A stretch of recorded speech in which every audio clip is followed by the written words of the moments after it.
परिचय। क्या तुमने कभी सोचा है कि लड़कियां लड़कों से भिन्न क्यों होती हैं? सर, लड़कियां और लड़के भिन्न इसलिए होते हैं क्योंकि उनकी शारीरिक संरचनाएं भिन्न होती हैं। हाँ, लेकिन यह भिन्नता उनके भिन्न जनन अंगों के कारण होती है। हाँ, और ये अंग पुरुषों एवं स्त्रियों में अलग अलग तरह के हार्मोन स्रावित करते हैं। तुम सही कह रहे हो राहुल। आओ, आज पुरुषों एवं स्त्रियों में जनन अंगों के बारे में विस्तार से जानकारी प्राप्त करें। उद्देश्य।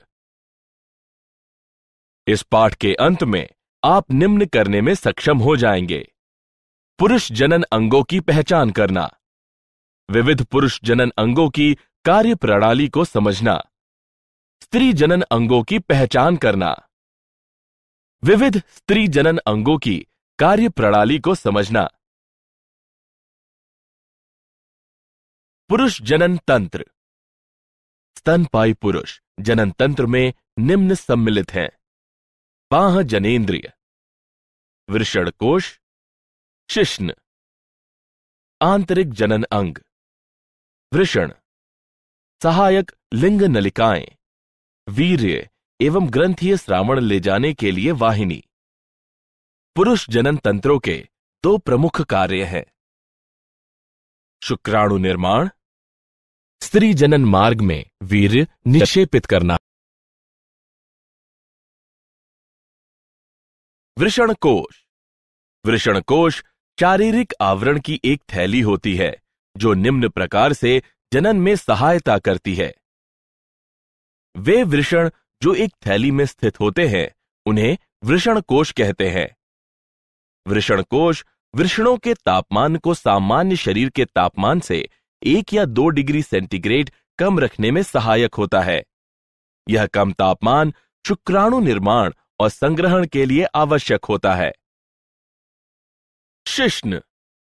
शिश्न पुरुष की बाहरी जनेंद्रिय है जो विशेष प्रकार के ऊतकों का बना होता है जो वीर्य सेचन के दौरान शिश्न के उद्घर्षण में सहायता प्रदान करता है।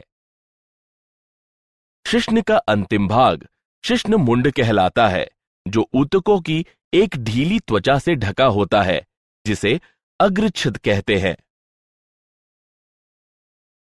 वृषण। वृषण संयोजी ऊतकों की परतों से घिरी अति कुंडलित नलिकाओं के बने होते हैं। इन्हें शुक्रजनक नलिकाएं कहते हैं। शुक्रजनक नलिकाओं के मध्य में कोशिकाएं स्तरित होती हैं। यह कोशिकाएं प्राथमिक पुरुष लिंग हार्मोन टेस्टोस्टेरोन और अन्य एंड्रोजन उत्पन्न करती हैं। शुक्रजनक नलिकाओं में शुक्राणुओं का निर्माण होता है। पुरुष मैथुन सहायक नलिकाएं, वृषण जालिकाएं, शुक्र वाहिकाएं, अधिवृषण, शुक्रवाहक। शुक्राणु इन नलिकाओं में निम्न तरीके से प्रवाहित होते हैं। ये नलिकाएं वृषण से प्राप्त शुक्राणुओं का भंडारण तथा मूत्र मार्ग से इनका बाहर की ओर परिवहन करती हैं। पुरुष सहायक ग्रंथियां। पुरुष की सहायक ग्रंथियों के 3 समूह हैं। शुक्राशय। इनका स्राव प्रकीर्ण व एंजाइम, फल, शर्करा और प्रोस्टाग्लैंडिस कैल्शियम से युक्त होता है। पुरस्थ ग्रंथियां। इनका स्राव प्रतिस्कंदक एंजाइमों और साइट्रेट से युक्त होता है। बल्बोयूरेथ्रल ग्रंथियां। इनका स्राव शिश्न में स्नेहन प्रदान करने में सहायक होता है। इन ग्रंथियों का स्राव शुक्रीय प्लाज्मा का निर्माण करता है। स्त्री जनन तंत्र।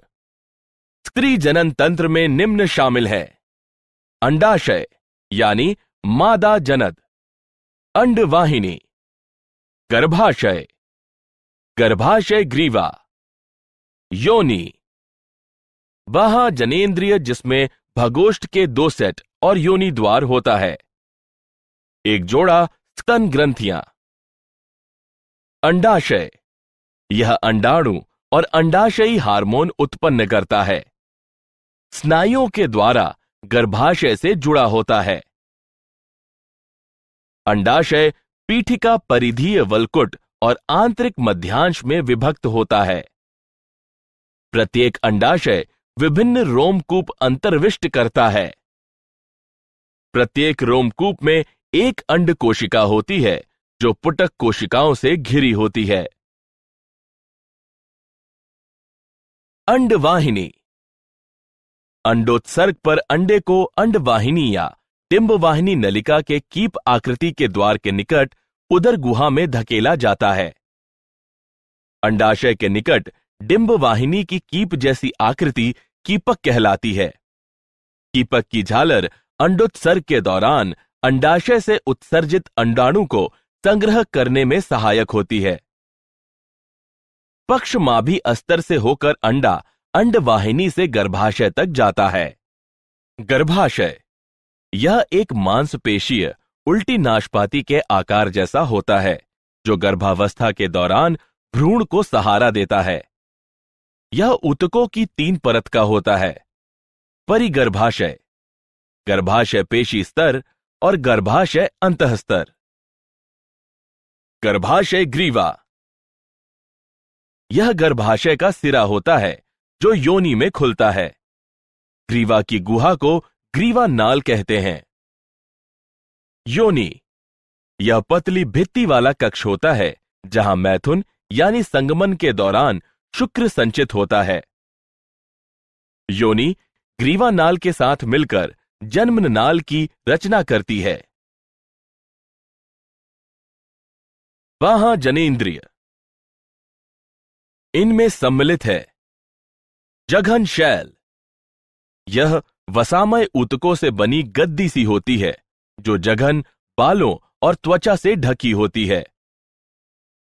वृहद भगोष्ठ यह योनि द्वार को घेरे हुए ऊतकों का मांसल वलन है। लघु भगोष्ठ यह वृहद भगोष्ठ के नीचे स्थित एक जोड़ा वलन होता है। योनिच्छद यह संवहनीय झिल्ली होती है जो जन्म के समय से योनि द्वार को ढके रहती है और अत्यधिक शारीरिक गतिविधियों या लैंगिक संभोग के दौरान फट जाती है। भगशेफ यह एक छोटी अंगुली जैसी संरचना होती है जो मूत्र द्वार के ऊपर 2 वृहद भगोष्ठ के ऊपरी मिलन बिंदु के पास स्थित होती है। स्तन ग्रंथि स्त्रियों का द्वितीयक यौन अभिलक्षण है। पुरुषों एवं स्त्रियों दोनों में पाई जाती है, लेकिन केवल स्त्रियों में ही ये कार्यशील होती है। स्तन ग्रंथियों के ग्रंथिल ऊतक 15 से 20 स्तन पालियों से बने होते हैं, जिसमें दुग्ध स्त्रावित करने वाली कूपिकाओं के गुच्छ होते हैं। प्रत्येक स्तन पाली की नलिकाएं मिलकर एक स्तन वाहिनी बनाती हैं, जो अन्य स्तन वाहिनियों से मिलकर एक चौड़ी स्तन तुम्बिका बनाती है, जो दुग्ध वाहिनी से जुड़ी होती है, जिससे स्तन से दूध बाहर निकलता है। क्या आप जानते हैं, स्त्रियों की जर्म लाइन को कैंसर उपचार से क्षतिग्रस्त होने से बचाने के लिए स्फिंगोसाइन 1 फॉस्फेट युक्त एक औषधि संश्लेषित की गई है। यह औषधि ऐसी स्त्रियों में अंडाशय की कार्यप्रणाली बहाल करने में भी सहायक है। सारांश। आइए हमने जो कुछ सीखा है उसे संक्षेप में दोहराए। पुरुष जनन तंत्र में एक जोड़े वृषण, पुरुष यौन सहायक वाहिकाएं और सहायक ग्रंथियां तथा वाह जनेंद्रियां होती हैं। वृषण में अति कुंडलित शुक्रजनक नलिकाएं होती हैं जो शुक्राणु उत्पन्न करती हैं। पुरुष बाह्य जनेंद्रिय शिश्न कहलाती है। स्त्री जनन तंत्र के अंतर्गत एक जोड़ा अंडाशय, एक जोड़ा अंडवाहिनी, एक गर्भाशय, एक योनि, बाह्य जनेंद्रिय और एक जोड़ा स्तन ग्रंथियां सम्मिलित होती हैं। अंडवाहिनी, गर्भाशय और योनि स्त्री सहायक वाहिकाएं होती हैं। स्तन ग्रंथियां स्त्रियों का एक द्वितीयक यौन अभिलक्षण है।